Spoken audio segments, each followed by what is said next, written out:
सभी का इस YouTube चैनल में। आज का हमारा टॉपिक है सोशलाइजेशन।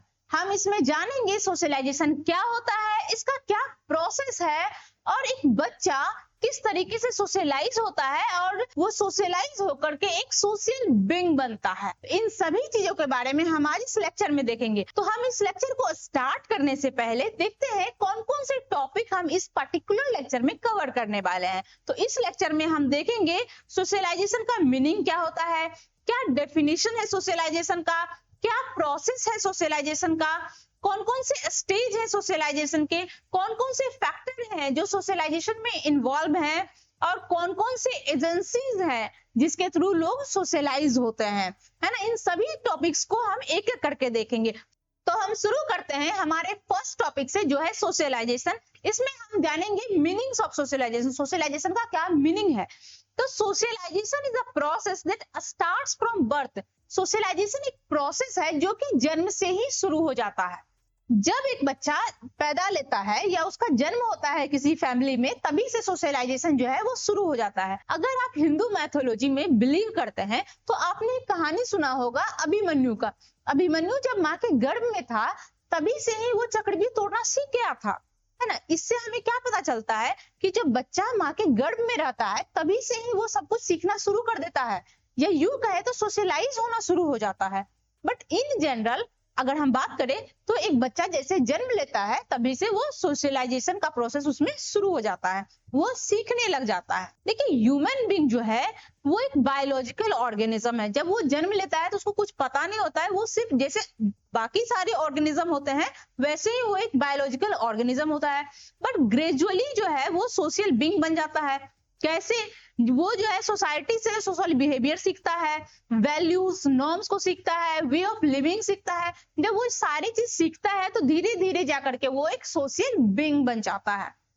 अगर सोशलाइजेशन हो ही ना तो क्या होगा, है ना। अगर सोशलाइजेशन नहीं होगा तो क्या होगा, society can not continue, society continue नहीं हो पाएगा, कल्चर एग्जिस्ट नहीं करेगा। देखिए कल्चर एग्जिस्ट कैसे करता है, कोई पेरेंट्स जो है अपने पेरेंट्स से सीखता है कल्चर्स को, वे ऑफ डूइंग समथिंग, है ना। कोई चीज कैसे करते हैं, क्या करते हैं, अपने कल्चर्स को, ट्रेडिशन को, अपने वैल्यूज को सीखता है, फिर वो अपने बच्चे को सिखाता है, फिर वो बच्चे भी अपने बच्चे को सिखाता है। इस तरीके से हमारा कल्चर जो है वो एग्जिस्ट करता है ना। लेकिन अगर जो है सोशलाइजेशन हो ही ना तो कल्चर क्या करेगा, एग्जिस्ट ही नहीं करेगा। नेक्स्ट है individual can not become a proper person. तो इंडिविजुअल जो है वो प्रॉपर पर्सन नहीं बन पाएगा। तो इसलिए जो है सोशलाइजेशन इंपॉर्टेंट हो जाता है। इसमें अगर एग्जांपल से हम समझना चाहे तो आपने एक मूवी देखा होगा द जंगल बुक। उसमें क्या होता है, मोगली एक बच्चा होता है जो जंगल में छूट जाता है। तो वो बच्चा जो है चूंकि वो जंगल में रहता है तो जंगली जानवर उसे क्या करते हैं, उसे पाल लेते हैं। फिर वो उन्हीं जानवरों की तरह बिहेव करने लग जाता है, उसी की तरह खाता है, उसी की तरह चलता है, उसी की तरह बोलता है, उसका लैंग्वेज भी उसी तरीके से हो जाता है। फिर जब वो नॉर्मल ह्यूमंस के पास जाता है तो उसको सरवाइव करना बहुत मुश्किल हो जाता है, क्योंकि वो कम्युनिकेट नहीं कर पाता है, उसके तरीके से खाना नहीं खा पाता है, चल नहीं पाता है ना। तो मतलब इसमें हम लोगों ने क्या देखा कि जो जहां पे पलता है, बड़ा होता है, अपने इन्वायरमेंट के अनुसार जो है वो उस तरीके से वो बन जाता है, उसी तरीके से वो सीखता है ना। अब चलते हैं नेक्स्ट स्लाइड में और हम लोग देखते हैं डेफिनेशंस ऑफ सोशलाइजेशन क्या होता है। इसका क्या डेफिनेशन, इसको हम लोग एक एक करके देखेंगे। तो फर्स्ट डेफिनेशन है socialization is the process of working together, of developing group responsibility, of being guided by the welfare needs of other. मतलब सोशलाइजेशन एक प्रोसेस है जिसमें इंसान एक साथ मिलकर काम करता है, ग्रुप की रिस्पॉन्सिबिलिटी को निभाता है, सिर्फ अपने लिए ही नहीं बल्कि सबके भले के बारे में सोचता है। इस प्रोसेस को सोशलाइजेशन कहते हैं। नेक्स्ट डेफिनेशन है socialization is the process by which individual learn to conform to the norms of the group. मतलब सोशलाइजेशन एक प्रोसेस है जिसमें इंसान जो है धीरे धीरे सोसाइटी के नॉर्म्स को, रूल्स को, वैल्यूज को सीखते हैं। कंफर्म टू द नॉर्म्स का क्या मतलब है, मतलब है रूल्स एंड वैल्यूज को सीखना, सोसाइटी के अकॉर्डिंग बिहेव करना, है ना। तो इस प्रोसेस को सोशलाइजेशन कहते हैं। अब चलते हैं नेक्स्ट स्लाइड पे और हम लोग देखते हैं प्रोसेस ऑफ सोशलाइजेशन। सोशलाइजेशन का क्या प्रोसेस है, इसको हम लोग एक एक करके देखते हैं। फर्स्ट है रेयरिंग। रेयरिंग का मतलब होता है पालन पोषण करना। The way parents reach children affect personality. एक बच्चे को किस तरीके से पाला जा रहा है, उसके पेरेंट्स उसको किस तरीके से देखभाल करते हैं, किस तरीके से उसको पालते हैं, उसको बड़ा करते हैं, उससे उसका पर्सनालिटी का डेवलपमेंट होता है। मतलब अगर पेरेंट्स अच्छे हैं, प्रॉपर केयर दे रहे हैं, तो एक बच्चे का पर्सनालिटी बहुत अच्छा रहेगा, उसका गुड बिहेवियर होगा। लेकिन अगर पेरेंट्स जो है उसको अच्छे से ट्रीट नहीं करते हैं, उसको हमेशा नीचा दिखाते हैं, किसी वजह से उसमें हमेशा नाराजगी दिखाते हैं, तो वैसे लोगों का पर्सनालिटी बहुत निगेटिव हो जाता है, वो बहुत एंटी सोशल हो जाता है। नेक्स्ट है सिंपैथी। सिंपैथी का मतलब होता है सहानुभूति। मतलब love and support develop confidence.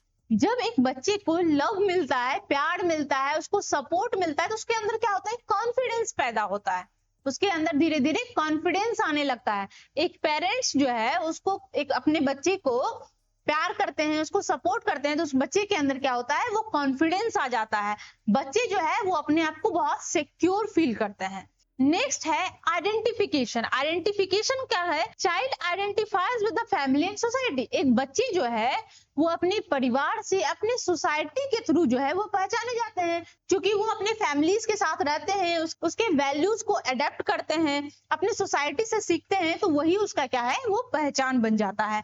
Next है इमिटेशन। इमिटेशन का मतलब होता है कॉपी करना, नकल करना, है ना, कॉपिंग अदर बिहेवियर। आपने देखा होगा एक बच्चे को अपने पेरेंट्स का नकल करते हुए या किसी के भी बड़े का नकल करते हुए।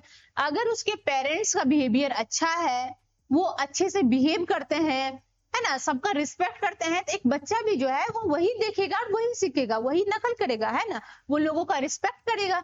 लेकिन अगर एक पेरेंट्स है वो बहुत ज्यादा लड़ाई झगड़ा करता है, गाली गलौज करता है, तो उसके बच्चे भी देखेंगे और वही सीखेंगे, तो उसी तरीके से उसका सोशलाइजेशन होगा।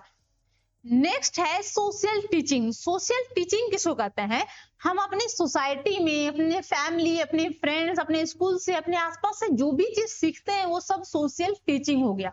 अब सीखते कैसे हैं, माइलर एंड डोलर का कहना है कि हम लोग चार एलिमेंट्स के थ्रू सीखते हैं। फर्स्ट है ड्राइव। मतलब अगर आपको कुछ नीड्स है, कुछ डिजायर है, तो आप उसको फुलफिल करने के लिए कुछ करेंगे, कोई ना कोई एक्शन करेंगे।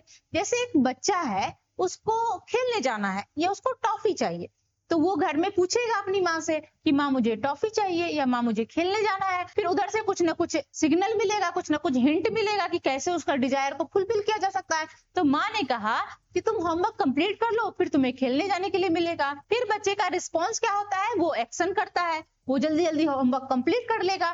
फिर उसको रिवार्ड के तौर पे क्या मिलता है, उसको एक चॉकलेट मिलता है या फिर उसको खेलने जाने के लिए मिलता है। इस तरीके से क्या है, वो सोशल टीचिंग हुआ, वो सीखा कि इस तरीके से अगर हमको कुछ चाहिए तो हम कुछ करेंगे, फिर जो है हमको रिवार्ड में वो चीज मिल जाएगा।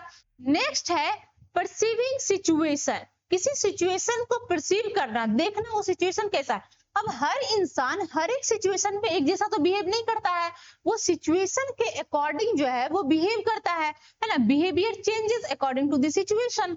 जैसे different behaviour at school versus home. एक बच्चा जो है वो घर में बिहेव करता है वो अलग है, स्कूल में जैसे बिहेव करता है वो अलग है ना। मतलब वो कैसे बिहेव करेगा वो डिपेंड करता है कि सामने वाले का रिस्पॉन्स कैसा आ रहा है। अगर रिस्पॉन्स पॉजिटिव है तो वो बिहेवियर को रिपीट करेगा, अगर रिस्पॉन्स निगेटिव है तो उसको पनिशमेंट मिला, वो बिहेवियर वैसा नहीं करेगा। इस तरीके से वो सिचुएशन के अनुसार से बिहेव करता है। नेक्स्ट है न्यू रिस्पॉन्सेस। न्यू रिस्पॉन्सेस का मतलब है trying new behaviour in new situation. अगर नया सिचुएशन में वो नया बिहेवियर शो कर रहा है तो उसको हम लोग न्यू रिस्पॉन्सेस कहते हैं। जैसे एक बच्चा है, वो घर में बड़ों का पैर छू करके वो स्कूल जाता है। फर्स्ट दिन उसने घर में बड़ों के पैर छुए, फिर क्या है, सबने उसको शाबाशी दिया, वाह गुड बिहेवियर, है ना, तो इसको उससे अच्छा लगा, तो क्या है, वो इस चीज को बार बार रिपीट करेगा क्योंकि उसको शाबाशी मिला है। लेकिन वही अगर वो कुछ गलत करता है तो उसको पनिशमेंट मिलेगा, तो फिर क्या है, वो इस तरीके का बिहेवियर नहीं शो करेगा।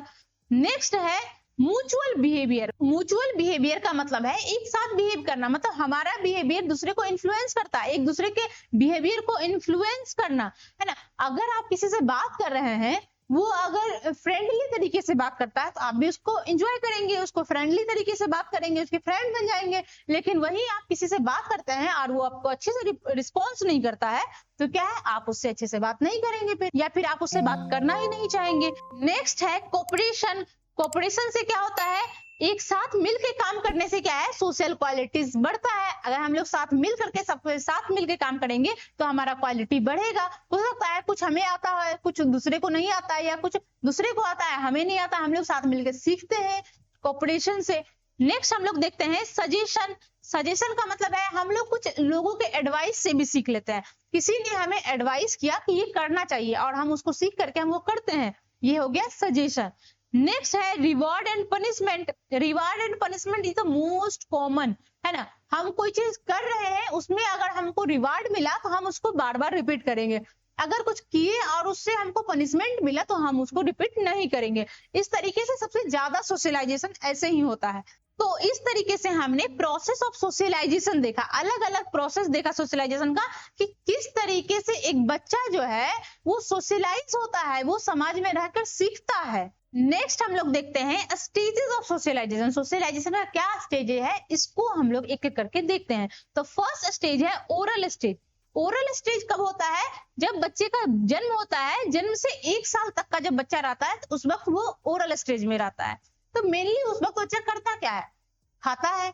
उसका मेन सेंटर क्या रहता है, भूख। उसको जब भूख लगेगा तो वो खाएगा। तो इस वक्त जो है बच्चा जो है वो हंगर को कंट्रोल करता है और वो जो है मोस्टली डिपेंडेंट रहता है अपनी मदर पे। नेक्स्ट स्टेज है एनल स्टेज। एनल स्टेज कब से कब तक रहता है, 1 साल से 3 साल तक का जब बच्चा रहता है तो वो एनल स्टेज में रहता है। उस वक्त बच्चा जो है मेनली बॉवेल कंट्रोल करता है। तो एनल स्टेज में बच्चा क्या किया, वो वोवल कंट्रोल को सीखा और उसी के दौरान जो है वो कंट्रोल करना सीखता है, डिसिप्लिन सीखता है एनल स्टेज में।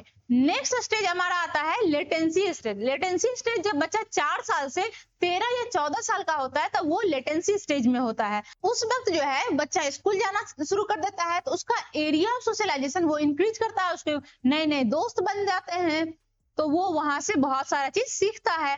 नेक्स्ट है एडोलसेंट। एडोलसेंट कब से कब तक रहता है, 10 साल से 19 साल तक जो है वो एडोलसेंट स्टेज रहता है। यहाँ पे जो बच्चे का डिजायर बहुत ज्यादा बढ़ जाता है ना। यहाँ पे जो है बच्चा बहुत अपने आप को इंडिपेंडेंस महसूस करना चाहता है, उसका अपना पहचान होता है। देखिए ऐसा बच्चा जिसको फैमिली प्रेशर बहुत ज्यादा है, बहुत ज्यादा वो कंट्रोल में रहता है, तो वो चाहता है कि हमको बहुत ज्यादा आजादी मिले, हम घूमे, हम जो करना चाहते हैं करें, हम अपना पहचान बनाए। इसका उसको आजादी चाहिए होता है एडोलसेंट स्टेज में। अगर नहीं मिलता है तो बच्चा क्या है, बहुत ज्यादा रिबेलियस हो जाता है। नेक्स्ट हम लोग देखते हैं फैक्टर्स ऑफ सोशलाइजेशन। किस किस फैक्टर के थ्रू जो है एक बच्चा सोशलाइज होता है। फर्स्ट आ जाता है इमिटेशन। इमिटेशन का मतलब है कॉपिंग अदर, दूसरे का कॉपी करना। एक बच्चा जो है अपने पेरेंट्स, अपने आसपास के लोगों का कॉपी करता है। नेक्स्ट है सजेशन। सजेशन का मतलब है कोई इंफॉर्मेशन को पहुंचाना। जैसे एक बच्चा जो है वो इमेज देख करके या साइन देख करके जो है वो इन्फ्लुएंस हो जाता है, उसका कोई लॉजिक नहीं है लेकिन फिर भी इन्फ्लुएंस हो जा रहा है। जैसे अगर मदर जो है, बच्चा रो रहा है, मदर करती है तो बच्चा क्या है, वो चुप हो जाता है, उसको पता है कि वो चुप होने के लिए बोला जा रहा है ना। नेक्स्ट है आइडेंटिफिकेशन। आइडेंटिफिकेशन क्या है, इमोशनल कनेक्शन। बच्चे जो है वो खेलना शुरू कर देते हैं, अपने टॉयज के साथ जो है उसका इमोशनल कनेक्शन बन जाता है। नेक्स्ट है लैंग्वेज, मतलब फिर जो है बच्चे में लैंग्वेज डेवलपमेंट होता है, बच्चा बातचीत करना शुरू करता है, फिर धीरे धीरे वो कल्चर को सीखता है, रूल्स रेगुलेशन, वहां के वैल्यूज को सीखता है। इस तरीके से वो सोशलाइज होता है। अब चलते हैं नेक्स्ट स्लाइड पे और हम लोग देखते हैं एजेंसीज ऑफ सोशलाइजेशन। कौन कौन सी एजेंसी है जिसके थ्रू एक बच्चा जो है वो सोशलाइज होता है, वो सीखता है। जो फर्स्ट एजेंसी है वो है फैमिली। सबसे पहले बच्चा अगर किसी से सीखता है तो वो है अपने पेरेंट्स से, अपने फैमिली मेंबर से, है ना। फैमिली जो है उसका फर्स्ट टीचर होता है। नेक्स्ट है स्कूल। फिर बच्चे जो है वो स्कूल में जाते हैं, स्कूल में अपने दोस्तों से, अपने टीचर से जो है वो सीखते हैं। नेक्स्ट है पीयर्स ग्रुप। पीयर्स मतलब उसके दोस्त जो है, जो उसके उम्र के जो बच्चे हैं उससे वो सीखते हैं, वहां पे वो कोऑपरेशन सीखते हैं, एडजस्टमेंट करना सीखते हैं। नेक्स्ट है रिलीजियस। रिलीजियस से हम लोग बहुत कुछ सीखते हैं, रिलीजियस का क्या बिलीफ है, क्या वैल्यूज है, उसके अनुसार से उसका डेवलपमेंट, उसकी पर्सनालिटी डेवलपमेंट होता है। नेक्स्ट है स्टेट, स्टेट के कुछ रूल्स रेगुलेशन होते हैं जिसको हर किसी को मानना होता है, जैसे किस तरीके से बिहेवियर करना है, किस तरीके से नहीं करना है, क्या क्राइम है, क्या अच्छा चीज है, ये सब हमें बताता है। Rules regulation, loss and order बताता है ना, जो कि हमारे बिहेवियर को कंट्रोल करता है। नेक्स्ट हम लोग देखते हैं एलिमेंट्स ऑफ सोशलाइजेशन। सोशलाइजेशन का क्या एलिमेंट्स है? फर्स्ट है हेरिटेज। हेरिटेज का मतलब है जो इनहेरिटेड हुआ है, जो हमें पेरेंट्स से मिला है, जैसे हमारा हाइट क्या है, हमारा कलर क्या है ना, या फिर हमारा मेंटल एबिलिटी। अगर किसी के पेरेंट्स बहुत इंटेलिजेंट है तो बच्चा में भी वो गुण आता है, बच्चे भी इंटेलिजेंट होते हैं। नेक्स्ट है एनवायरमेंट। एनवायरमेंट मतलब जो हम लोग फैमिली से, अपने सोसाइटी से, अपने आसपास के लोगों से सीखते हैं, वो एनवायरमेंट है। नेक्स्ट एलिमेंट है कल्चर। हम लोग कल्चर से उसके वैल्यूज को, ट्रेडिशंस को, ये सब सीखते हैं। तो ये सब एलिमेंट्स ऑफ सोशलाइजेशन है। इस तरीके से हमने सोशलाइजेशन के बारे में देखा। नेक्स्ट स्लाइड में हम लोग क्विकली देख लेते हैं कि हमने क्या क्या इस लेक्चर में देखा है। फर्स्ट हम लोगों ने देखा कि जब बच्चे का बर्थ होता है तो वो एक बायोलॉजिकल बीइंग होता है, उसको कुछ नहीं पता है। अब जिस सोसाइटी में उसका जन्म हुआ है, जिस फैमिली में उसका जन्म हुआ है, उस तरीके से उसका सोशलाइजेशन प्रोसेस स्टार्ट होगा। तो जन्म के साथ साथ जो है वो सोशलाइजेशन प्रोसेस क्या है, वो स्टार्ट हो गया। तो वो सीखना शुरू करता है, उसमें वो वैल्यूज सीखता है, नॉर्म्स को सीखता है, बिहेवियर सीखता है। किस प्रोसेस से सीखता है? तो इम्यूटेशन के थ्रू, आइडेंटिफिकेशन के थ्रू, टीचिंग के थ्रू जो है वो उस चीजों को सीखता है। किस किस स्टेज में सीखता है? तो ओरल स्टेज में, फिर एनल स्टेज आता है, फिर लेटेंसी आता है, फिर आता है एडोलसेंस स्टेज। किस किस एजेंसी के थ्रू वो सीखता है? तो फैमिली, सबसे पहले वो फैमिली में सीखता है, फिर स्कूल जाता है, वहां सीखता है, अपने दोस्तों से सीखता है, अपने रिलीजियस से सीखता है। उसका स्टेट उसको rules regulation, laws and order बताते हैं, किस तरीके से बिहेव करना है, किस तरीके से नहीं बिहेव करना है, वो सब सीखता है। और इन सभी चीजों को सीख करके आउटकम क्या निकलता है कि वो एक सोशल बीइंग बन जाता है ना, वो एक अच्छा सोशल इंसान बन जाता है। और इसी के साथ हमारा ये लेक्चर कंप्लीट होता है। आप इसी तरीके से पढ़ाई करते रहिए, एंजॉय करते रहिए, स्वस्थ रहिए, मस्त रहिए। अगर आपको ये लेक्चर पसंद आया है तो इसको लाइक कीजिए, अपने दोस्तों में शेयर कीजिए। और इसी के साथ थैंक यू, जय हिंद।